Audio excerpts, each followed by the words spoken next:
समाधान। स्वराचार्य गुरु और विद्यासागर जी मुनि महाराज की जय जय जय। बोलिए गुणायतन प्रणेता, शंका समाधान प्रवर्तक, भावना योग प्रवर्तक, प्रखर वक्ता, परम पूज्य क्षण मुनि श्री प्रमाण सागर जी मुनि महाराज की जय जय जय। परम पूज्य क्षण मुनि श्री विराट सागर जी मुनि महाराज की जय जय जय। उपस्थित धर्म श्रद्धालु सज्जनों, माताओं एवं बहनों, मध्य प्रदेश के बड़वानी जिला अंतर्गत प्रकृति की सुरम्य वातावरण के मध्य अवस्थित 52 गजा चूलगिरी सिद्ध क्षेत्र में आयोजित आज के शंका समाधान में मैं सर्वप्रथम उन सभी मनीषियों का अभिनंदन करता हूं जो आज से प्रारंभ होने वाले द्विदिवसीय राष्ट्रीय संगोष्ठी ऋषभदेव, भगवान ऋषभदेव एवं 52 गजा विशक संगोष्ठी में देश के विभिन्न स्थानों से यहाँ पधारे हैं। मैं उन सभी मनीषियों का, उन सभी सरस्वती के व्रत पुत्रों का क्षेत्र कमेटी एवं चातुर्मास धर्म प्रबंधन समिति की ओर से हार्दिक हार्दिक अभिनंदन करता हूँ। इस क्रम में मैं यहाँ उपस्थित सभी श्रद्धालुओं का तथा उन सभी श्रद्धालुओं जो देश और विदेश के विभिन्न स्थानों से यहाँ उपस्थित हैं और उन सभी दर्शकों और श्रोताओं का जो आज यहाँ के आयोजित शंका समाधान ये कार्यक्रम का सीधा प्रसारण घर बैठे देख रहे हैं, आनंद ले रहे हैं, मैं उन सबों का क्षेत्र कमेटी और चतुर्मास धर्म प्रबंधन समिति की ओर से हार्दिक हार्दिक अभिनंदन करता हूँ। मैं आपको लिए चलूँ शंका समाधान की ओर, जो धार्मिक जगत का सर्वाधिक लोकप्रिय कार्यक्रम है और जिसे मैं जीवन के बोलते संविधान के रूप में लेता हूं। उस कार्यक्रम की ओर ले चलूं उसके पूर्व हम लोग सभी सामूहिक रूप से पूज्य गुरुदेव के सामूहिक आशीर्वाद से हम लोग को अपने आप को सिद्ध करेंगे। बोलिए मेरे साथ, नमोस्तु गुरुदेव, नमोस्तु गुरुदेव, नमोस्तु गुरुदेव। और मैं चलूं शंका समाधान की ओर के पूर्व पूज्य देव की पावन प्रेरणा से जीव दया के लिए पूरे जैन जगत से बहुत उत्साहवर्धक स्वीकृतियाँ मिल रही हैं। आज भी हमारे पास कुछ स्वीकृतियाँ आई हैं, मैं अवश्य उनके नाम का उल्लेख करूंगा और आपसे अपेक्षा रखूंगा उनके अनुमोदना तालियों के गड़गड़ाहट से। श्रीमती कमला देवी सुंदरलाल जी छाबड़ा गुवाहाटी 21,000 रुपया की राशि इन्होंने दी है, अभिनंदन जोरदार। और श्रीमती मालती जैन, महावीर प्रसाद जैन, डॉक्टर सुलोचना जैन, डॉक्टर विमल जैन, रामपुर यूपी, शिवलीन मालवा, इन्होंने 1,05,000 रुपये की राशि दी है। यदि यहाँ उपस्थित हैं तो कृपया यहाँ पधार जाएं और गुरुवर से आशीर्वाद लें और उनका सम्मान करेंगे हमारे क्षेत्र के अध्यक्ष श्री पवन जी दोषी। और बंधुओं, इसी क्रम में जैसा कि आप लोग को विदित ही है कि सिद्ध क्षेत्र श्री सम्मेश शिखर जी के पावन परिसर में आचार्य श्री के संयम शरण महोत्सव के पावन प्रसंग में पूज्य गुरुदेव की पावन प्रेरणा से सहस्कूट जिनालय सहकीर्ति स्तंभ का निर्माण दुर्गति से चल रहा है और उस जिनालय में विराजित होने वाले प्रतिमाओं के लिए भी स्वीकृति प्राप्त हो रही है। यद्यपि करीब करीब संख्या पूरी हो चुकी है, फिर भी लोगों का उत्साह है वो आ रहा है। मैं अवश्य उनके नाम की घोषणा करूंगा। 1,21,000 रुपये की राशि से एक प्रतिमा सहस्कूट में प्रदान करने की स्वीकृति दी है। श्री संजय जी देवी लाल जी जैन अहमदाबाद, श्री संजय लाल जी देवी लाल जी जैन अहमदाबाद, यदि उपस्थित हैं नहीं हैं। चलिए बंधुओं, और इसी के साथ आज हमारे बीच कुछ विशिष्ट अतिथि के रूप में यहाँ उपस्थित हैं श्री हेमंत सुचेता लट्ठे, अभिषेक पूर्णा, बेलगांव कर्नाटक गुनाइटन ट्रस्टी। मैं उन्हें आमंत्रित कर रहा हूँ, वो पधारें, गुरुवर से आशीर्वाद ग्रहण करें और उनका सम्मान करेंगे हमारे पवन जी सेठी अध्यक्ष क्षेत्र कमेटी, हाँ पवन जी दोषी बांकानेर और श्रीमती मंजू दोषी बांकानेर, हम सम्मान करेंगे और आप सम्मान में अपनी तालियों का अवदान दे करके उनका अभिनंदन करेंगे। आ जाइए श्री हेमंत जी सुचेता जी लट्ठे, बेलगांव कर्नाटक गुनाइटन ट्रस्टी, पधारिए, जोरदार करते रहे। आ जाइए हमारे पवन जी दोषी बांकानेर जो हमारे 52 गजा चूलगिरी क्षेत्र के अध्यक्ष हैं और उनकी धर्मपत्नी श्रीमती मंजू दोषी सम्मान कर रही हैं, आप तालियों का अवदान देकर के सम्मान। और इसी क्रम में बंधुओं मैं आमंत्रित कर रहा हूं श्रीमती मीनाक्षी परवेश जैन जयपुर गुणाइटन ट्रस्टी, वो भी आ जाएं और गुरुवर से आशीर्वाद ग्रहण करें और उनका सम्मान भी हमारे अध्यक्ष जी श्री पवन जी दोषी बांकानेर करेंगे। और शशि तोतुका जयपुर, अजीत शशि तोतुका वो भी इस सम्मान के क्रम में, जो कन्वांशन के ट्रस्टी हैं वो अपना अवदान देंगे। सम्मान आ जाएं सम्मान के क्रम में। श्री सतीश जी मोदी सागर, सतीश जी मोदी सागर वो भी हैं उपस्थित हमारे गुणायतन ट्रस्टी। सम्मानकर्ता के रूप में मैं उन्हें भी आमंत्रित कर रहा हूं। आ जाइए, चलिए। और आज के प्रथम प्रश्न के लिए मैं आमंत्रित कर रहा हूं हमारे संगोष्ठी के, अच्छा चलिए ठीक है। सबसे पहले हेमंत सुचेता लठे बेलगांव कर्नाटक, और उसके बाद तैयार रहेंगी श्रीमती मीनाक्षी परवेश जैन जयपुर अहमदाबाद, श्री संजय जी देवीलाल जी जैन अहमदाबाद, जिन्होंने एक प्रतिमा देने की स्वीकृति दी है सहसकोट जिनालय में। इनका सम्मान करेंगे श्री अजीत जी तोतुका जयपुर गुणायतन ट्रस्टी। और उसके साथ में महिलाओं के लिए सम्मान के लिए श्रीमती शशि जी तोतुका जयपुर आ जाएंगे सम्मान के लिए। जोरदार करते अभिनंदन कर दीजिए इन्होंने। चलिए, और प्रश्न के लिए मैं प्रथम प्रश्न के लिए आमंत्रित कर रहा हूं श्री हेमंत सुचेता लठे बेलगांव कर्नाटक गुणायतन ट्रस्टी, और उसके बाद तैयार रहेंगी श्रीमती मीनाक्षी परवेश जैन जयपुर गुणायतन ट्रस्टी। महाराज जी, जीवन एक परीक्षा है और उसमें एक प्रश्न इतना इम्पोर्टेंट है कि वो बार बार रिपीट होता रहता है। संलेखना या समाधि मरण का व्रती श्रावकों के लिए क्या महत्व है और उसे पाने के लिए हमें क्या करना चाहिए, इस शंका का समाधान कीजिए। देखिए, संलेखना के लिए चाहे व्रती हो या व्रती, सबके लिए महत्वपूर्ण है। हमारा तत्वार्थ सूत्र का एक प्रसिद्ध सूत्र है, मारणांतिकीम संलेखनाम जोशिता। अपने जीवन को सफल और सार्थक बनाना है तो मरण को ठीक करना होगा, और मरण को ठीक करने के लिए हमें संलेखना या समाधि मरण का वर्ण करना होगा। एक बार हमने संलेखना पूर्वक अपना देह छोड़ा तो अधिकतम 3 से 8 भाव में हमारी मुक्ति सुनिश्चित है।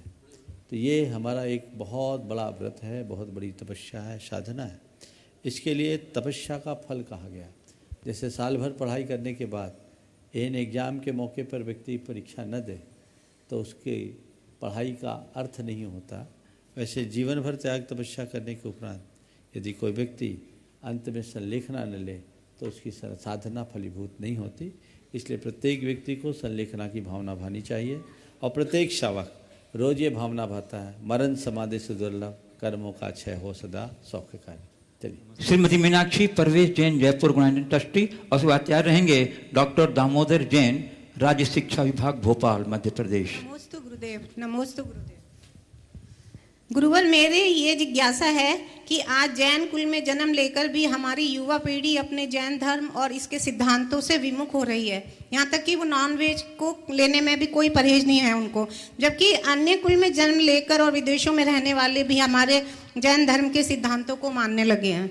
इसका क्या कारण है गुरुदेव? इसकी एक ही वजह है कि हम बाकी सब फैसिलिटीज पर ध्यान दे रहे हैं, संस्कारों पर नहीं। हमें जन्म से बच्चों के अच्छे संस्कार देने चाहिए, और हमारी जो धार्मिक संहिताएं हैं उन्हें अच्छे से लोगों को समझाना चाहिए। आज तो विडंबना ये है कि किसी के यहाँ थोड़ी धार्मिकता होती है तो लोग कतराने लगते हैं। उनके यहाँ तो अपनी बेटियाँ देने में भी लोग थोड़ा सकुचाते हैं। ये बड़ी दुविधा है, और ये बड़ा एक हमारे सामने एक बड़ी विडंबना के रूप में उभर रहा है। हमें इस पर बहुत गंभीरता से ध्यान देना होगा। आप अपने बच्चों की उच्च शिक्षा का ध्यान दें, मुझे उससे कोई एतराज़ नहीं, लेकिन जितनी उच्च शिक्षा दें उतने ही उच्च संस्कार भी दें। उच्च संस्कार से समारोपित व्यक्ति यदि आगे बढ़ कर के जाते हैं तो जहाँ भी रहते हैं हमारी एक अलग पहचान बनाते हैं। मैं देख रहा हूँ आज बहुत सारे युवक युवतियाँ उच्च शिक्षा पाकर आज जहाँ जा रहे हैं वहाँ अपने व्यक्तित्व और कृतित्व से जैन धर्म का परचम फहरा रहे हैं। ऐसे लोग भी हैं, लेकिन कतिपय ऐसे अपवाद हैं जो अपने आप को आधुनिक मानने के भ्रम में इस तरह के कृत्य कर रहे हैं जो कतई स्वीकार करने योग्य नहीं है। हमें उन्हें ठीक तरीके से समझाने की कोशिश करनी चाहिए, और साथ ही ये सुनिश्चित करनी चाहिए कि आने वाली पीढ़ी उनका अनुकरण न करे। डॉक्टर दामोदर जैन राज्य शिक्षा विभाग भोपाल, और उसके बाद तैयार रहेंगी श्रीमती माधुरी दुधोरिया बेंगलोर। नमस्ते गुरुवर, लगभग 35 साल से शिक्षा विभाग में शैक्षिक सेवाएं देने के बाद मैं जो अनुभूति कर पाया हूँ कि शिक्षकों के साथ जैसे जैसे सरोकार बढ़ रहे हैं वैसे वैसे उनकी कर्तव्यहीनता बढ़ रही है। 5 अक्टूबर को हम जब विश्व शिक्षक दिवस मना रहे थे आचार्य गुरुवर के सानिध्य में नेमावर जी में, उनका आशीर्वाद मिला, उन्होंने कर्तव्य बोध दिया,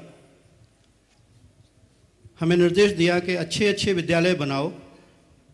हमने निवेदन किया कि इस देश और दुनिया में शिक्षकों के लिए दिवस हैं, बच्चों के लिए दिवस हैं, पर अच्छे विद्यालयों के लिए अभी कोई दिवस हमें समझ नहीं आता है।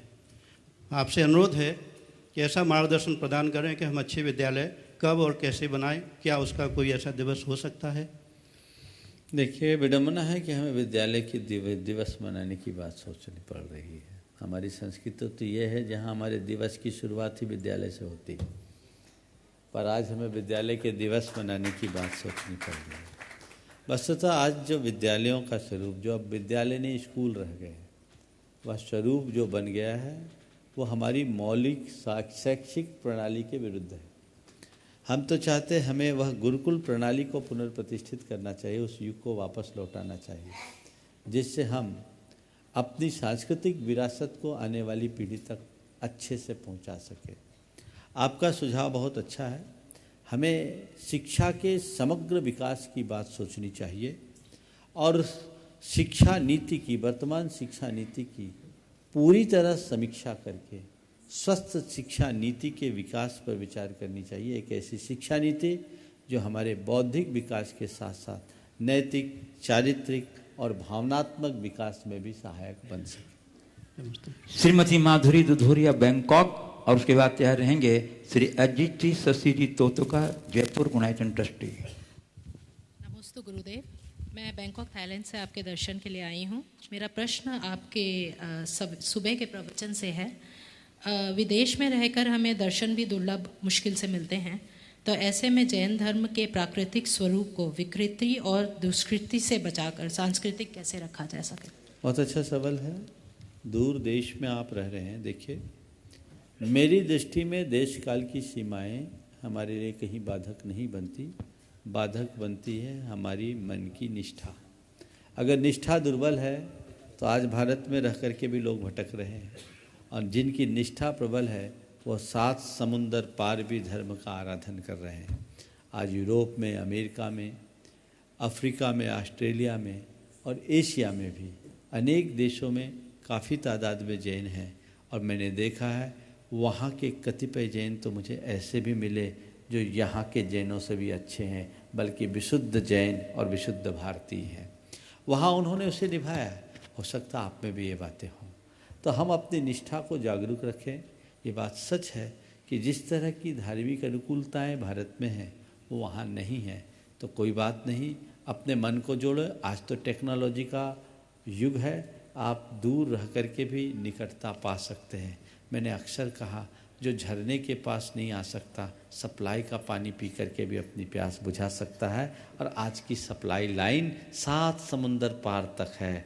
आप अपनी प्यास बुझाएं और बीच बीच में झरने के निकट आकर उसकी उस आभा मंडल का आनंद ले लें और अपने जीवन को चिरकाल के लिए वो दीप्त कर लें। श्री अजीत जी शशि जी तोतुका, बस एक ही। हाँ, अगला। हाँ, अजीत जी शशि जी तोतुका, 2 में 1 पूछो। जयपुर गुणायतन ट्रस्टी। आज विद्वानों का सत्र है, आप लोगों को तो स्पेशल मिल रहा है। हाँ, बोलो। नमस्ते महाराज जी। महाराज जी, धर्म को जानने वाला दुर्लभ होता है, उसे श्रेष्ठ तरीके से बताने वाला उससे भी दुर्लभ, और उसे श्रद्धा से सुनने वाला बहुत दुर्लभ होता है, लेकिन उसको आचरण करने वाला अत्यंत दुर्लभ होता है। ऐसा क्यों महाराज? दुर्लभ होता ही है, स्वाभाविक है।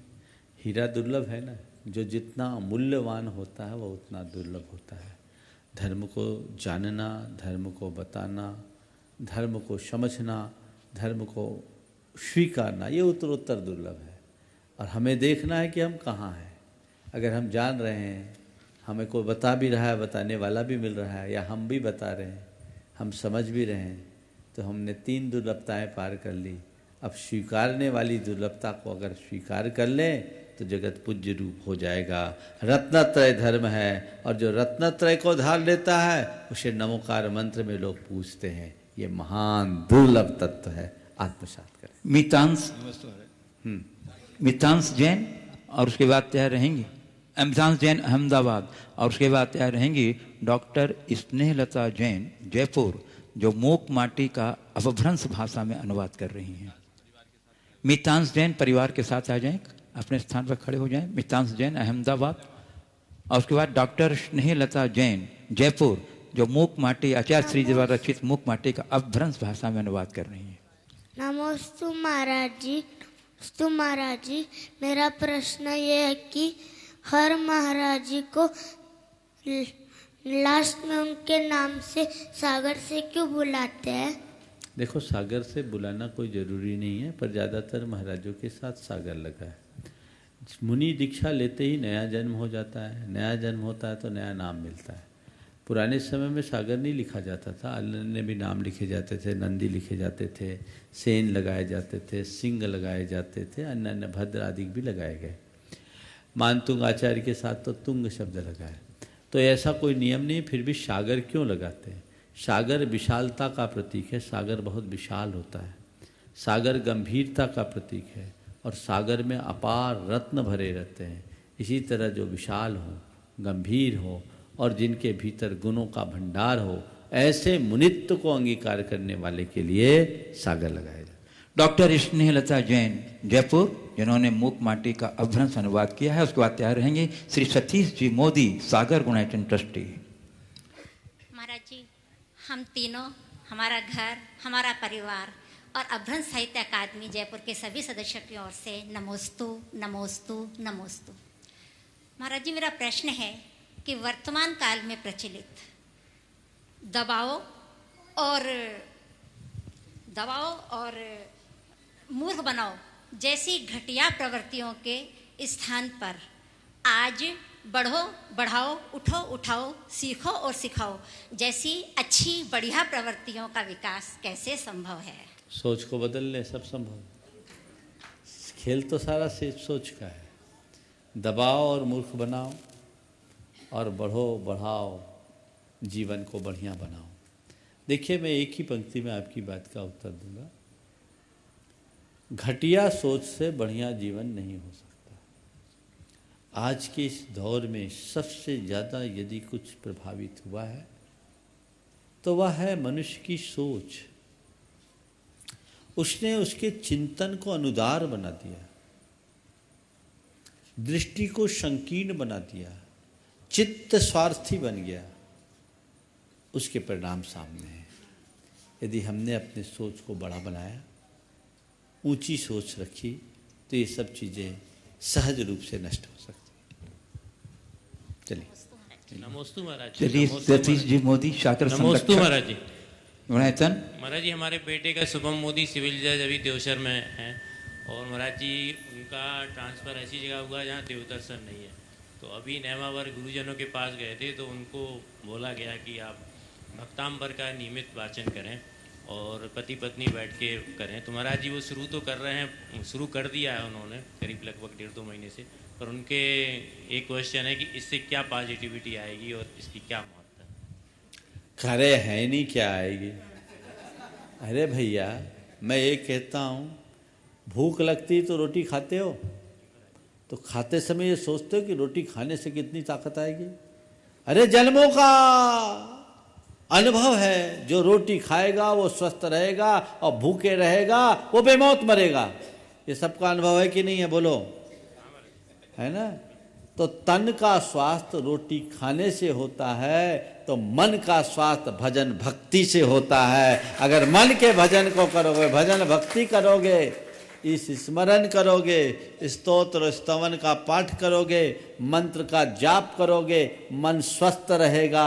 इनको भूल जाओगे तो या तो मन भ्रष्ट होगा या सुस्त होगा। अपने मन को भ्रष्ट होने से बचाना है और अपने मन को सुस्त नहीं रखना चाहते तो हमेशा प्रभु का भजन करो। श्री संजय सरिता सरल बिलाला, बड़ानगर गुणायतन ट्रस्टी, और उसके बाद मैं वेद जगत की ओर चलूँगा। नमस्ते गुरुदेव। मेरा प्रश्न है कि हमारा जीवन एक रेडियो की जैसा है, जीवन में कब कौन सा गाना बज जाए पता ही नहीं चलता है। गुरुवर, हम ऐसा क्या करें कि पेन ड्राइव हमारे हाथ में हो और हमारी पसंद का गाना बजे और जीवन को सार्थक कर सके? बहुत सुंदर। ऐसा क्या करे कि हमारे हाथ में पेन ड्राइव हो और हमारे पसंद का गाना हो। मैं कहता हूँ पेन ड्राइव भी छोड़ दो, रेडियो पर भी तुम पसंद का गाना सुन सकते हो, बशर्ते फ्रीक्वेंसी सेट करने की कला हो। उसकी फ्रीक्वेंसी मिला लो, हमेशा वही गीत सुन पाओगे जो तुम चाहते हो। वो स्टेशन लगेगा ही नहीं जो तुम नहीं चाहते। इसलिए फ्रीक्वेंसी सेट करो। साधना क्या है? अपनी फ्रीक्वेंसी के मिलान करने की प्रक्रिया है। अगर हमने उसमें दक्षता प्राप्त कर ली तो सब सहज संभव है।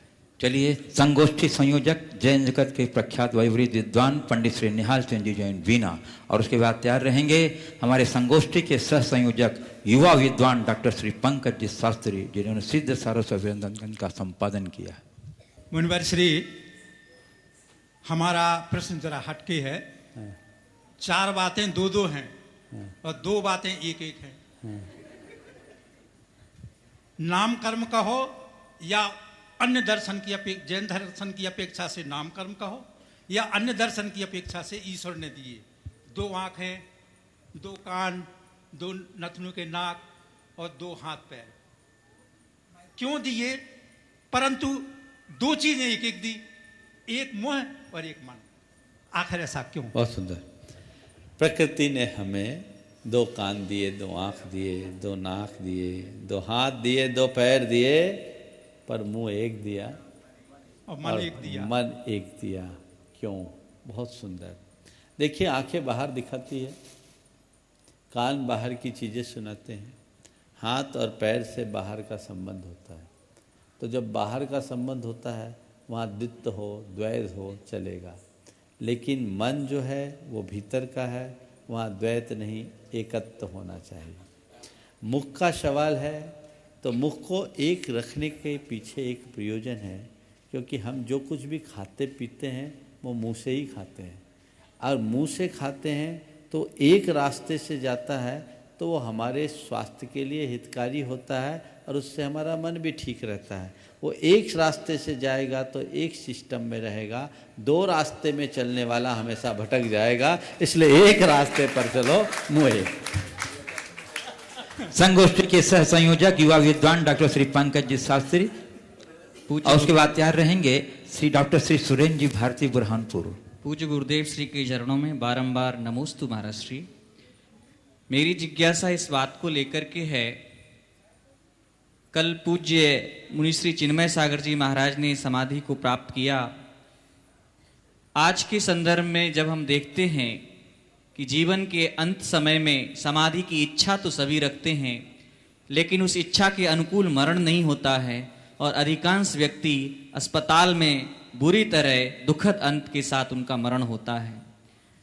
और मैं ये बात समझता हूँ कि अंत समय में निर्णय लेने की क्षमता और संघर्ष करने की क्षमता घट जाती है।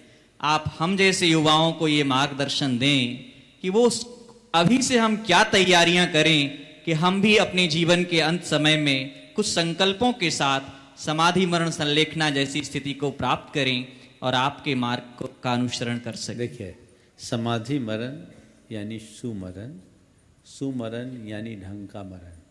ढंग का मरण वो ही पा सकते हैं जो ढंग का जीवन जीते हैं।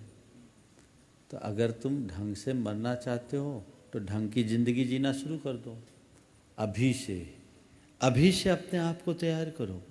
अपने जीवन में संयम साधना का लक्ष्य रखो। अभी से सदाचारी बनकर हर पल, संयमी बनकर हर पल समाधि की भावना भाओगे तो अंत में समाधि पा पाओगे। जिनकी जिंदगी ढंग की होती है उनकी मौत भी ढंग की होती है, जिनकी जिंदगी बेढंगी उनकी मौत भी बेढंगी। इसलिए चाहते हो मेरा अंत अच्छा हो तो हर पल मरण समाधि की भावना भाओ। विद्वत परिषद के महामंत्री डॉक्टर श्री सुरेंद्र जी भारती बुरहानपुर, और उसके बाद तैयार रहेंगी डॉक्टर श्रीमती ज्योति जैन खतौली।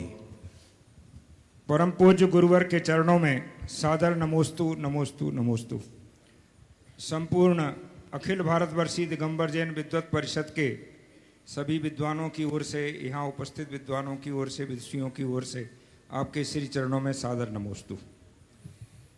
परम पूज्य गुरुवर, आपसे एक विशेष शंका है कि आप आर्ष परंपरा के संरक्षक हैं, आर्ष परंपरा के प्रतिनिधि हैं और आर्ष परंपरा के जिन्हें प्रणेता कहें ऐसे तीर्थंकर ऋषभदेव के पादमूल में विराजमान हैं। 52 गजा तीर्थ क्षेत्र ऋषि परंपरा आर्ष परंपरा का उद्घोषक तीर्थ है, ऐसा हम कह सकते हैं।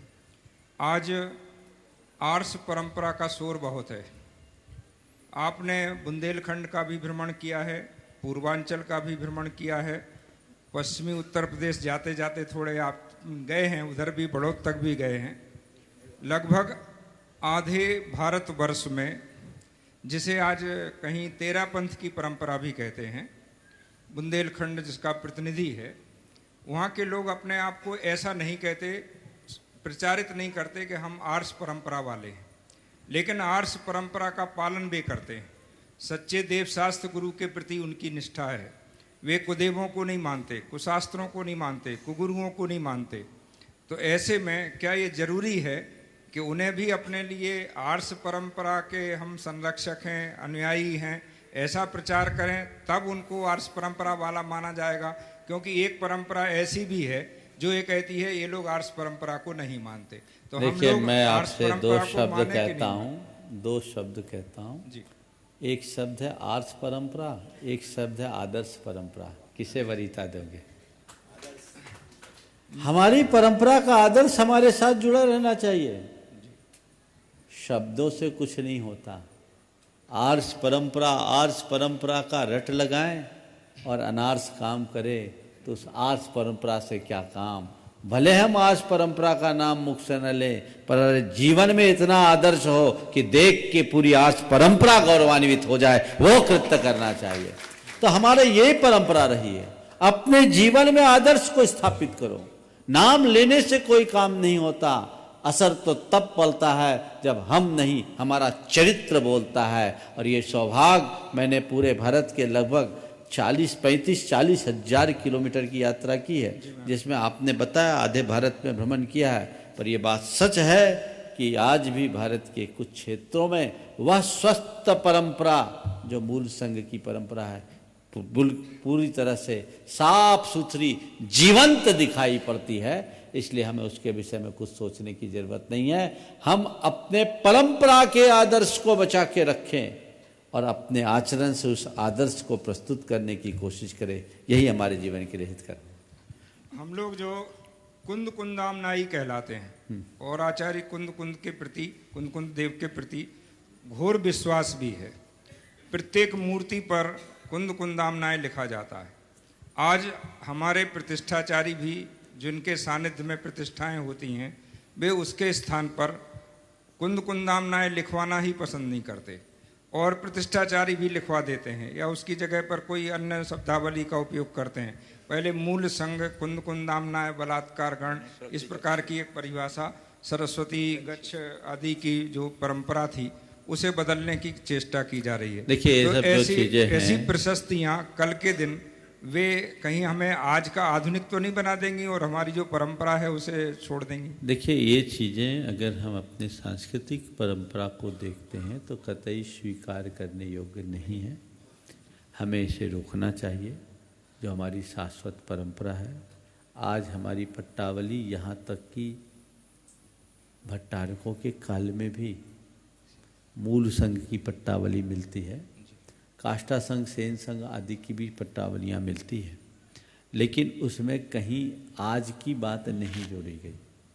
यदि आज की बात जोड़ी जाती है तो ये हमारे इतिहास के साथ बहुत बड़ी छेड़खानी है।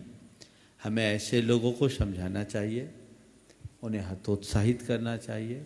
जिसमें हमारी मूल पट्टावली सुरक्षित नहीं, वो हमें स्वीकार नहीं करना चाहिए। डॉक्टर श्रीमती ज्योति जैन कतौली, उसके बाद तैयार रहेंगे प्रोफेसर कमलेश कुमार जी जैन, वाराणसी। पूज्य मुनिश्री नमोस्तु नमोस्तु नमोस्तु। मुनिश्री, आपस में बनती भी बहुत है और ठनती भी बहुत है। आपस में प्रेम भी होता है और घृणा भी होती है, क्रोध भी होता है और क्षमा भी होती है। एक तरह से देखें तो बिना तलवार की लड़ाइयाँ हो जाती हैं, लेकिन इन सब में शब्दों का अपव्यय बहुत होता है। इन सब चीज़ों को हम कैसे स्थिति में बनाएं? बहुत सुंदर।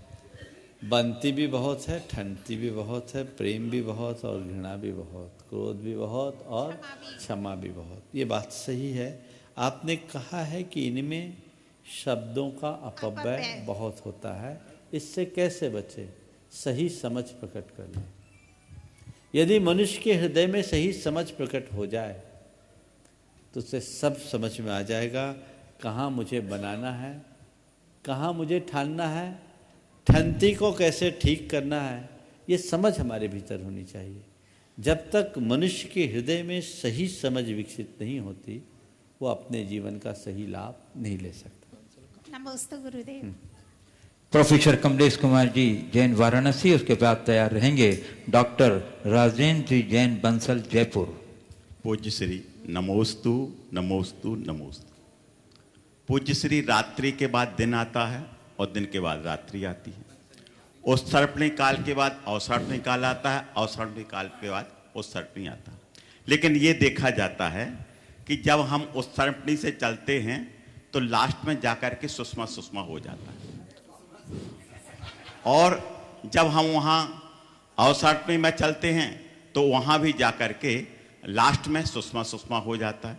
तो दोनों यानी उधर भी सुषमा सुषमा लास्ट में और इधर प्रारंभ में सुषमा सुषमा। हाँ। तो दिन के बाद रात, रात के बाद दिन, ये कैसे घटेगा? क्यों? आर्य के हिसाब से। क्योंकि ये प्रश्न जो है ना इसलिए है कि जो वैदिक मतानुयायी हैं उनके यहाँ तो रात के बाद दिन, दिन के बाद रात, लेकिन हमारे सुषमा के साथ सुषमा सुषमा और दुष्मा के साथ दुष्मा दुष्मा। नहीं, थोड़ा सा अच्छा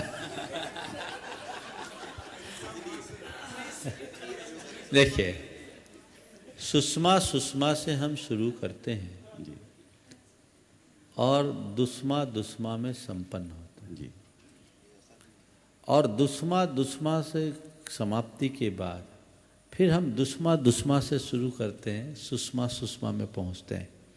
आपने पूछा ये रात के बाद दिन और दिन के बाद रात होना चाहिए, तो ये कैसे घटेगा? भैया, रात के बाद दिन और दिन के बाद रात की बात अगर हम विचार करें तो ये पूरे सर्किल को देखिए, ये तो हाफ सर्किल है। सुषमा सुषमा से लेकर दुष्मा दुष्मा तक का भाग आधा है, और दुष्मा दुष्मा से लेकर सुषमा सुषमा का भाग आधा है। तो यदि हम देखें तो ये आधा सर्किल है। आधे सर्किल में हम अगर इसको दूसरे तरीके से कट करें तो आधा रात है, आधा दिन है। अब रात के बाद दिन और दिन के बाद रात वाला जो आपने सवाल किया है, इसे हम एक पहिए की भांति लें, चक्र के भांति, रात और दिन से न लें, क्योंकि रात और दिन केवल 12 घंटे के लिए है। हमारा ये चक्र पूरा है। चक्र हमेशा ऊपर से नीचे आता है, फिर नीचे से ऊपर जाता है। जैसे घड़ी के कांटों की सुई 12 से घूमती है तो 6 तक डाउनफॉल होता है, और 6 से 12 पे जाती है तो उसका अपटक्शन होता है। तो ये स्वाभाविक प्रक्रिया है। चूँकि 6 विभागों का कालखंड है, ये आधा है, आधा उत्सर्पणी, आधा अवसर्पणी, पूरा मिलाओ तो ये काल चक्र है। ये रात और दिन से इसे जोड़ पाना ठीक बात नहीं। पूज्य श्री, ये जो मैं चूँकि वैदिक विद्वानों के साथ रहता हूँ तो वो इस प्रकार की बात करते हैं कि एक के बाद दूसरा, दूसरे के बाद फिर पहला, इस प्रकार आना चाहिए। लेकिन आपके यहाँ ऐसा क्यों है? ये प्रश्न वहाँ से उसका उत्तर यही है कि अवधारणा में अंतर है। उनके यहाँ जिस तरह के कालचक्र की चर्चा है, हमारे यहाँ की कालचक्र की अवधारणा से भिन्नता है। हमारे यहाँ कालचक्र अनवरत चल रहा है और वो सतत चल रहा है। जब हम पहिए को देखते हैं तो पहिए को रात और दिन से जोड़ा ही नहीं जा सकता, ऊपर से नीचे और नीचे से ऊपर है। तो हम रात और दिन में अंधेरे और उजाले का अंतर है। यहाँ चक्र में ऊपर से नीचे और नीचे से ऊपर है।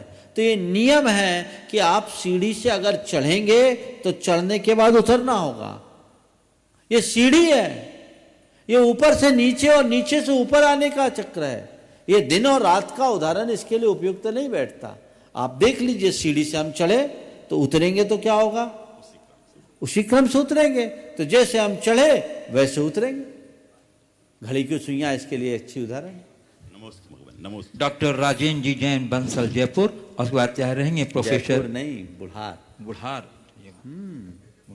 और उसके बाद तैयार रहेंगे प्रोफेसर अशोक कुमार जी जैन, वाराणसी। पूज्य श्री नमोस्तु नमोस्तु नमोस्तु। आज जय धवला के पद में, गद्य और पद्य में भगवान महावीर का जन्मभूमि कुंडपुर लिखा है, गद्य में भी लिखा और पद्य में भी लिखा। अभी 10-12 साल पहले भगवान महावीर की जन्मभूमि का विवाद उत्पन्न हुआ तो अपर पक्ष ने क्या किया कि कुंडपुर को कुंडलपुर जय धवला के नाम से लिख दिया।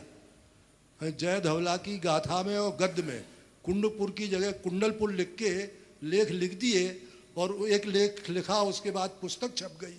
उसके बाद आचार्य भगवंतों से भी अनुमोदना ले ली और बाद में जब उसका रिसर्च वर्क किया तो देखा कि उसमें तो कुंडलपुर नहीं है, कुंडपुर है। तो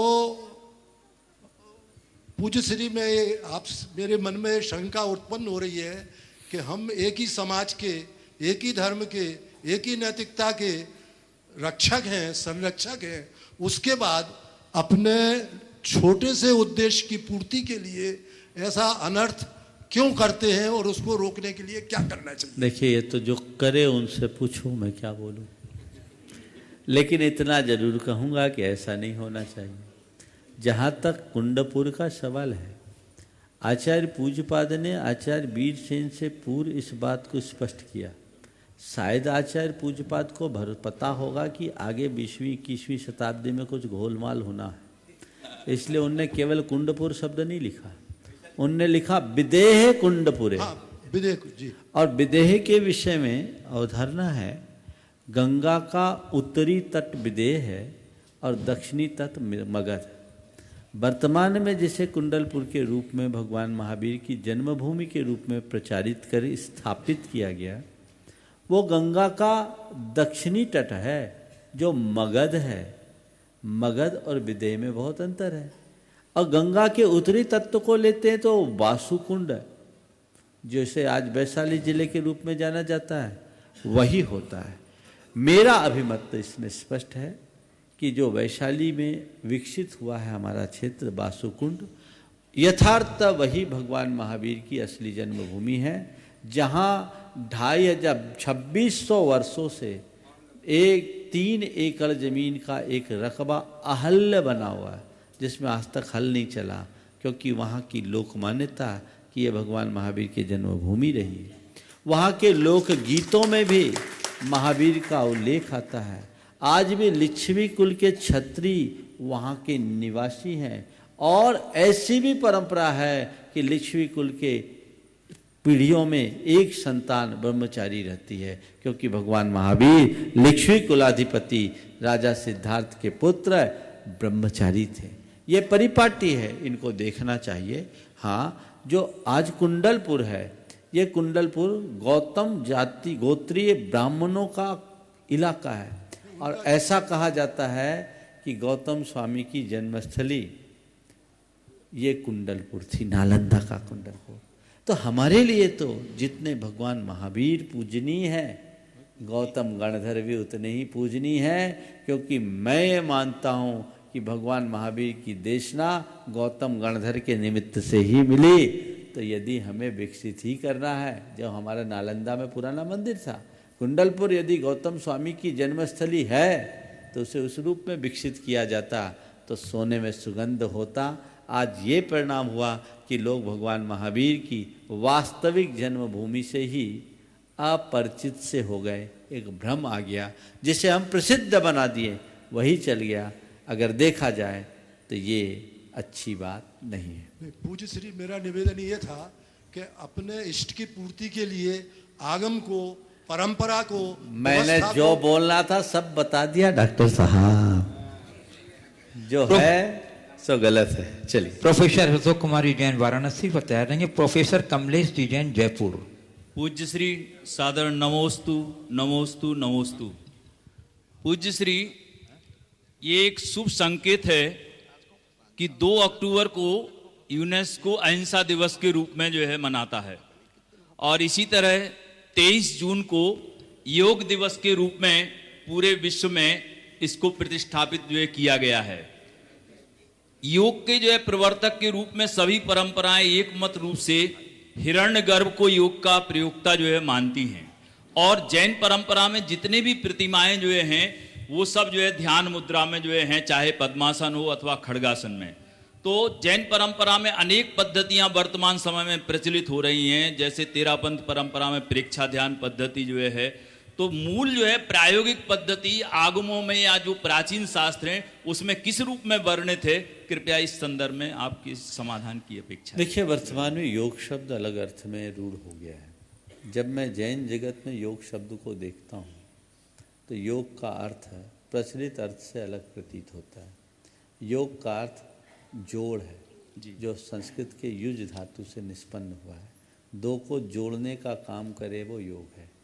इस अर्थ में कर्म और आत्मा को जो जोड़ता है वो भी योग है। हमारे यहाँ योग को काय वांग मनः कर्म योग है शास्त्र कहा, क्योंकि हमें आत्मा को कर्म से जोड़ता है। और अगर हम इसे दूसरे तरीके से व्याख्यायित करें तो चित्त और चेतना की संयुति का नाम योग है। चित्त हमारा मन और चेतना हमारी आत्मा, इनकी संयुति का नाम योग है। योग एक साधना है। हमारे यहाँ ध्यान योग आदि की चर्चाएं हैं, लेकिन हमारे आचार्य कुंद ने योग को इस अर्थ में भी प्रयोग किया। आधा कुमज्जनाने आधा में दंसने चरित्य, आधा पच्चक खाने आधा में संवरे जोगे। वहाँ योग शब्द आत्मा को, चेतना को, चित्त और चेतना को मिलाने से जोड़ा है। लेकिन जैन साधना की बात मैं देखता हूँ तो पाता हूँ हमारे यहाँ योग की शुद्धि से ज़्यादा उपयोग की शुद्धि पर बल दिया है। पूरा समय सार उपयोग की शुद्धि की बात करता है, वो भावना को ठीक करने की बात करता है। योग हमारी प्रवृत्ति है, उपयोग हमारी भावना है। तो प्रवृत्तियाँ बनती बदलती है, पर भावनाओं को संभालना, अभिप्राय को संभालना सबसे बड़ी शुद्ध साधना है, और उसी के बल पर सिद्धि होगी। तो हमारा जो जैन साधना है वो पूरी तरह भावना पर आधारित है। भावना योग में मैंने इसे ही फिर से व्याख्यायित करने की कोशिश की, जिसमें सामायिक, प्रार्थना, प्रतिक्रमण, प्रत्याख्यान और सामायिक को नए तरीके से व्याख्यायित किया। प्रार्थना यानी इनर नरिशमेंट, प्रतिक्रमण यानी इनर क्लीनिंग, प्रत्याख्यान यानी भावी जीवन को उज्जवल बनाने का संकल्प जो है इनर रेजोल्यूशन, और सामायिक इनर रिफ्लेक्शन, आत्मसल्लीनता, जो हमारी समय सार आदि ग्रंथों का मूल आधार है, जिसके आधार पर हमारी पूरी साधना है। हम लोगों के प्रतिक्रमण आदि में भी यही सब बातें जुड़ी जाती हैं, जैसे आज का विज्ञान ऑटो सजेशन और लॉ ऑफ अट्रैक्शन के माध्यम से व्याख्यायित करता है। हमें चाहिए कि हम इन सब चीज़ों को समझें और इसको आगे बढ़ाएं। एक बहुत सोचने की बात यह है कि आज जितनी भी योग की पद्धतियाँ विकसित हुई है प्राय सब पातंजलि आधारित योग पर है जी, और लोग उसे नए नए तरीके से प्रस्तुत कर रहे हैं। ये मौलिक योग नहीं, पर जिस भावना योग की बात मैंने आप सबसे की है वो भावना योग विशुद्धतया जैन साधना है, मौलिक है, जिसका इतर लोगों ने प्रयोग नहीं किया। और ये इतनी उपयोगी साधना है कि यदि लोग इसे ठीक तरीके से अपनाएं तो उस दुनिया की सारी समस्याओं का समाधान हो सके। पूज्य श्री नमोस्तु। प्रोफेसर कमलेश जी जैन जयपुर, और उसके बाद तैयार रहेंगे डॉक्टर मुकेश विमल जैन वास्तुविद दिल्ली। नमोस्तु महाराज, नमोस्तु महाराज जी। जो 5 सार्वभौम सिद्धांतों की बात है उसमें गाय बचाओ देश बचाओ एक सिद्धांत है। महाराज जी, ये सिद्धांत केवल जैन समाज के लिए है या पूरे देश के लिए है? अगर जैन समाज के लिए है तो ये विद्वान लोग और समाज किस रूप में इसको क्रियान्वित कर सकता है, क्या योगदान हो सकता है, कृपया मार्गदर्शन करें। देखिए, जहाँ तक गाय बचाओ देश बचाओ की बात है, 2 मिनट खड़े रहे आप। जहाँ तक गाय बचाओ और देश बचाओ की बात है, अगर देश केवल जैनों का है तो गाय बचाओ देश बचाओ जैनों के नारा होना चाहिए, और देश यदि सबका है तो ये नारा सबका होना चाहिए। हम तो ये कहते हैं गाय एक प्रतीक है, आप तो संस्कृत के विशेषज्ञ हैं। गाय शब्द गो शब्द से बना है, और गो का अर्थ धरती भी होता है। तो गो बचाओ यानी धरती को बचाओ, धरती बचेगी तो देश क्या, दुनिया बच जाएगी। इसलिए हमें गाय को बचाना है।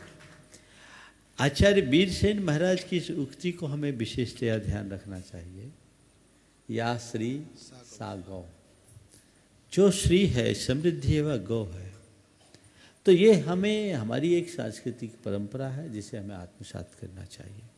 जहाँ तक गौ रक्षा का अभियान जैनों का अभियान नहीं है, जन जन का अभियान होना चाहिए, क्योंकि भारत को बचाने के लिए, देश को बचाने के लिए आज ये सारे शोध हो गए कि गाय न केवल अहिंसा की दृष्टि से अपितु अर्थशास्त्री और पर्यावरण की दृष्टि से भी आज हमारे लिए बहुत जरूरी हो गई। इसलिए सबको बचाने के लिए आगे आना चाहिए। जैनियों को इसमें विशेष आगे आना चाहिए, क्योंकि हम अहिंसा परमो धर्म का नारा लगाते हैं, तो हमें हर प्राणी की रक्षा के लिए आगे आना चाहिए। और एक प्रतीक है, इस प्रतीक के माध्यम से कई बार लोग बोलते हैं गाय को हम बचाएं तो भैंस को क्या करें। भैया ऐसा नहीं है, हम सबको बचाएं, पर सबको न बचा पाए, हमारी सीमा है, तो कम से कम एक को बचाकर प्रतीकात्मक रूप से सबको बचाने का संदेश तो पहुंचा ही सकते हैं। डॉक्टर मुकेश विमल जैन वास्तुविद दिल्ली पर तैयार रहेंगे। श्री भावेश जैन उदयपुर पुणे। हे मुनि श्रेष्ठ, आपके चरणों में बारंबार नमोस्तु।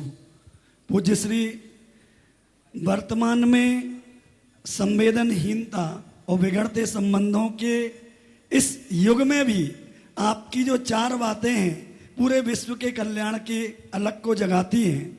लेकिन प्रोफेशन से मेरा एक प्रश्न, चूंकि वास्तु ज्योतिष प्रोफेशन है, तो वर्तमान में एक चीज देखने में आती है कि जितनी भी कुंडलियां अधिकांश देखने में आती हैं, उनमें पति पत्नी के जो संबंध होते हैं उनमें कितना बहुत अच्छे योग दिखाई नहीं देते। तो उसका क्या कारण हो सकता है? वर्तमान ये भूमि या वर्तमान क्षेत्र या काल उसमें कारण है, या कुछ और कारण उसमें बन सकता है? क्योंकि या ये कहें कि ऐसी ही कुंडलियां देखने में आती हों। तो तुमने रॉन्ग नंबर डायल कर दिया। तुमने ये सवाल उनसे पूछ लिया जो इस पर भरोसा ही नहीं करते। मैं बताता हूँ, आज के समय में ज्योतिष की प्रासंगिकता ही समाप्त हो गई। तुम्हारी कोई कुंडली सही नहीं है तो गुण कहाँ से सही मिलेंगे? क्यों? न तुम्हारा जन्म का स्थान सही, न जन्मदिन सही, तो कुंडली सही कहाँ? आजकल तो पहले जन्म पत्री बनती, बाद में जन्म होता है। अब बताओ, बड़वानी के व्यक्ति का जन्म इंदौर में हो रहा है, तो जन्म पत्री कहाँ के अक्षांश देशांश से बनेगी? बोलो। इंदौर। अब बोलो, वो स्वाभाविक जन्म है? अब किस समय हो रहा है जो डॉक्टर बता रहा है? पहले तो जन्म घर में होता था, हर जगह का अपना अक्षांश देशांश होकर इष्टकाल निकाला जाता था।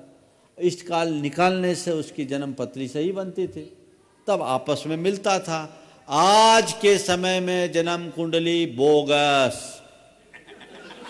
बुरा लगेगा और मैं ये कहता हूं, जन्म पत्री मत मिलाओ, अंदर का मेंटल वाइब्रेशन मिलाओ। मैं ये भी बताता हूं, मैंने कहा ना गलत जगह डायल कर दिया, लेकिन इसके वैज्ञानिकता की बात कर रहा हूं। ऐसे जिनके 36 गुण मिले और 36 का आंकड़ा, ऐसे केस देखें, 36 गुण मिले और 36 का आंकड़ा है। और अब नाम बताने में दिक्कत हो जाएगी। राम सीता का मुझे याद नहीं है, आप लोग बोल रहे हैं, ठीक है। लेकिन ऐसे हैं और ऐसे जिनने कभी कुंडली भी नहीं मिलाई, आज बहुत अच्छी जिंदगी चल रही है। ज्योतिष एक विज्ञान है, मैं ज्योतिष का निषेध नहीं करता। मुझसे एक बार किसी ने पूछा, महाराज ज्योतिष के विषय में आपकी क्या मान्यता है? मैंने कहा मेरा ज्योतिष पर विश्वास है, ज्योतिषियों पर नहीं। क्यों? आज के समय में जो भी फलादेश उसमें तुम सम्मिलित नहीं होगे, और की बात, वो सब अवसर के हिसाब से बोली जाती। और आप करोगे क्या? आप तो जो इष्टकाल है उसी के अनुरूप आपका होरोस्कोप बनेगा। और देखो, इंदौर का एक ही होरोस्कोप है, इष्टकाल तो एक ही निकलेगा। 10:37 पर 17 बच्चों ने जन्म लिया इंदौर में, तो 17 की कुंडली एक सी होगी कि नहीं? अब तुम जो प्रेडिक्शन दोगे किस आधार पर दोगे? अब क्या करेगा ज्योतिषी बेचारा? जब जन्म पत्री अच्छी नहीं तो मामला सब गड़बड़ है। इसलिए इसने ज्योतिषियों की विश्वसनीयता को खंडित कर दिया। इसलिए मैं एक सलाह देता हूं, ज्योतिषी परामर्श आप कुंडली देखकर मत करिए। अपने मनोबल से दे दीजिए। मैं समझता हूँ अगर विशुद्ध मन से आप कुछ प्रिडिक्ट करते हैं तो सामने वाले के लिए वो कुछ ज़्यादा प्रभावी होगा, बशर्ते आपका मन निर्मल, शुद्ध, स्वच्छ और पवित्र होना चाहिए, निर्लोभी। बिल्कुल। श्री भावेश जैन, उदयपुर, पुणे। उसके बाद तैयार रहेंगे डॉक्टर सुदर्शन लाल जी जैन, जिनका कल हम लोग यहाँ अभिनंदन करेंगे। मैं उन्हें आमंत्रित करूंगा। पहले भावेश जी, उसके बाद प्रोफेसर डॉक्टर सुदर्शन लाल जी जैन, काशी हिंदू विद्यालय से अवकाश प्राप्त। बोलिए भावेश। नमोस्तु गुरुदेव। गुरुदेव, एक प्रामाणिक समूह की टीम जिसका संयोजक हूँ, उसका एक निवेदन है, एक सारे श्रोता और जो देख रहे हैं उनसे भी निवेदन है, और एक छोटी सी शंका है। तो सबसे पहले प्रामाणिक समूह की आउटरीच टीम, गुरुदेव आपके आशीर्वाद की प्रार्थी है। पिछले 1 साल में इस टीम ने अपने अथक प्रयास से आज हमारे पास प्रामाणिक समूह में लगभग 115 से भी ज़्यादा वॉलंटियर्स हैं, जो इंडिया में भी हैं, सिंगापुर में भी है, यूएस में भी हैं। उनमें से साल भर पहले हमारे पास ऑन एन एवरेज 50 लोग एक्टिव रहते थे, 50 अपने प्रोफेशनल या पारिवारिक जिम्मेदारियों के चलते ब्रेक पे जाते थे। बट आज हमारे पास 75 से भी ज़्यादा प्रोफेशनल्स एक्टिव हैं। ये वो लोग हैं जो अपनी जॉब के साथ, अपने घर के काम के साथ, अपने बाकी चीज़ों के साथ प्रामाणिक समूह में अपना योगदान दे रहे हैं। हर महीने हमारे पास लगभग 60 से 8 नए वॉलंटियर्स प्रामाणिक समूह में जुड़ते हैं, और वो अलग अलग 7-8 प्रोजेक्ट्स की जो टीम है उसमें अपना योगदान दे रहे हैं। इन सब वॉलंटियर्स की संख्या नियमित बढ़ती रहे, और हमारे 7-8 जो प्रोजेक्ट टीम चल रही है उसमें वॉलंटियर्स की संख्या पर्याप्त रहे, यही आउटरीच टीम का लक्ष्य है। इस कार्य में मेरे साथ योगदान दे रही हैं आकांक्षा जी जैन गाजियाबाद, सुप्रिया जी जैन इंदौर, सुकृति जी जैन गुड़गांव, और प्रतीक्षा जी सिंगई यूएसए, और मैं भावेश गोदावत उदयपुर से अपना योगदान दे रहा हूँ। इसमें पूरी टीम को गुरुदेव आपके आशीर्वाद की ज़रूरत रहेगी। एक और आप सबसे निवेदन है, प्रामाणिक समूह की एक और टीम बहुत ही इनोवेटिव और नया काम कर रही है। अब तक हम जो काम कर रहे थे उसमें हम युवा लोग और हम जो बड़े श्रोता हैं उनके लिए हम अपनी चीज़ें बना रहे थे, उनकी शंकाओं का समाधान कर रहे थे, उनको हम जोड़ रहे थे। बट एक टीम काम कर रही है जो बच्चों की स्टोरीज़ बनाती है। पहले भी इस मंच से कई बार उस टीम की सराहना हुई है, और वो टीम रेगुलरली काम कर रही है। और हमारा पर्सनल एक्सपीरियंस रहा है कि वो स्टोरीज़ जैन सिद्धांतों पे हैं, और जैन सिद्धांतों को बहुत ही ईजी टू अंडरस्टैंड एक कंसेप्ट बना के, ताकि हमारे जो आज के बच्चे हैं, जो स्कूल गोअर्स हैं, जो बहुत ही मासूम से सवाल पूछते हैं, तो उनकी मासूमियत को ध्यान में रखते हुए वो कहानियाँ बनाई गई हैं। आप सबसे निवेदन है कि प्रामाणिक समूह ऐप पे और यूट्यूब चैनल पे आपको वो स्टोरीज़ मिलेंगी, आप भी देखिए, बच्चों को दिखाइए। बहुत से अजैन मित्र हैं हमारे प्रोफेशनल सर्किट में, जिनको हम वो स्टोरीज़ फॉरवर्ड करते हैं, उनको बहुत अच्छी लगती है, क्योंकि सब जैन धर्म के मूल सिद्धांतों पर आधारित है, जो सबके लिए उतने ही कारगर रहते हैं। देखिए, सबसे पहले तो मैं तुम्हारे माध्यम से तुम्हारे टीम के सभी सदस्यों को आशीर्वाद देता हूँ।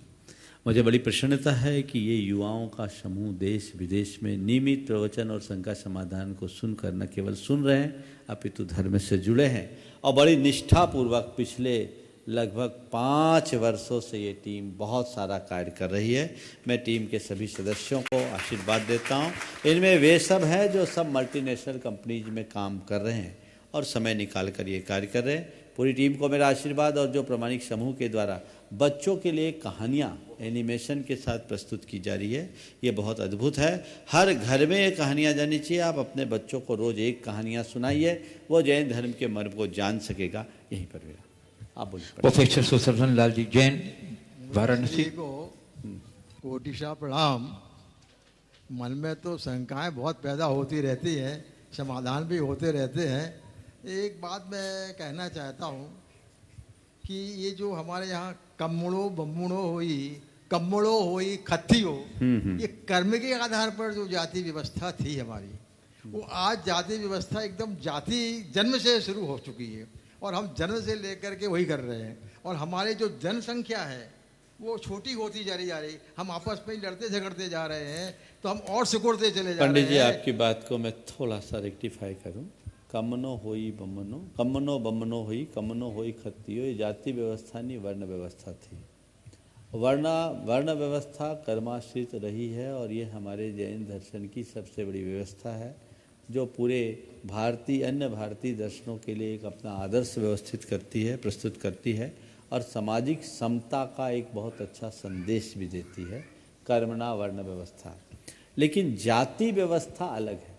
हमारी पुरानी सामाजिक संरचना जाति आधारित नहीं थी, वर्ण आधारित थी। लेकिन वर्तमान में वर्ण व्यवस्था समाप्त हो गई और वर्णानुरूप कर्म भी खत्म हो गया, जाति व्यवस्थाएं आ गई और अब तो स्थिति ये आ रही है कि हमारी जाति व्यवस्था भी समाप्त हो रही। जाति जन्म से होती है, कर्म से नहीं। ब्राह्मण जाति नहीं है, क्षत्रिय जाति नहीं है, वैश्य जाति नहीं है, शूद्र जाति नहीं है, पर ये कर्म थे, हमने इन्हें जाति बना दिया। जिस दिन हम वापस इसे वर्ण बनाएंगे कर्म के अनुरूप, तो हमारे यहाँ कहा है शुद्धोपि सोपस्कारत्वात् बपु शुद्ध्याता दृश्य या व्रतस्थम अपि चांडालम तम देवा ब्राह्मणम विदु की उक्ति है। ये वर्ण है, जाति नहीं।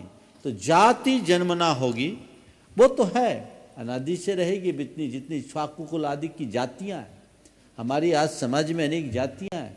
जातियां रहे, जातीयता न रहे और वापस कर्मानुरूप वर्ण की व्यवस्था हो, तो हम अपने पुराने गौरव को प्राप्त कर सकें। इसी से संबंधित एक बात है कि हम चाहते हैं कि हमारी जनसंख्या बढ़े, हमारे लोग संसद में आए, इधर उधर जाए, अच्छे पदों पर पहुंचे, ताकि हमारी बातों को दूसरों तक पहुंचाया जा सके। तो जब तक हम दूसरी जाति के लोग जो जैन बनना चाहते हैं, जैन का अनुसरण करना चाहते हैं, उनको हमें स्वीकार करने में क्या दिक्कत आती है, ये इस तो पर हमको विचार करना। आपने वहाँ सवाल किया जो मेरे जुरिडिक्शन से ऊपर का है। पर ये तो बताता हूँ कि अपने सब के इतिहास को पलटो, तुम सब बदल के ही तो बने हो। वही मैं कह रहा हूँ। तो वापस वहाँ आओगे तभी धर्म हमारा सुरक्षित रहेगा, संरक्षित रहेगा। इसके अलावा और कोई रास्ता नहीं है। इस प्रकार आज के इस सत्र को परम पूज्य गुरुदेव के चरणों में नमन अर्पित करते हुए यहीं पर विराम। बोलिए परम पूज्य आचार्य गुरुवर श्री विद्यासागर जी महाराज। बोलिए प्रमाण सागर जी महाराज की।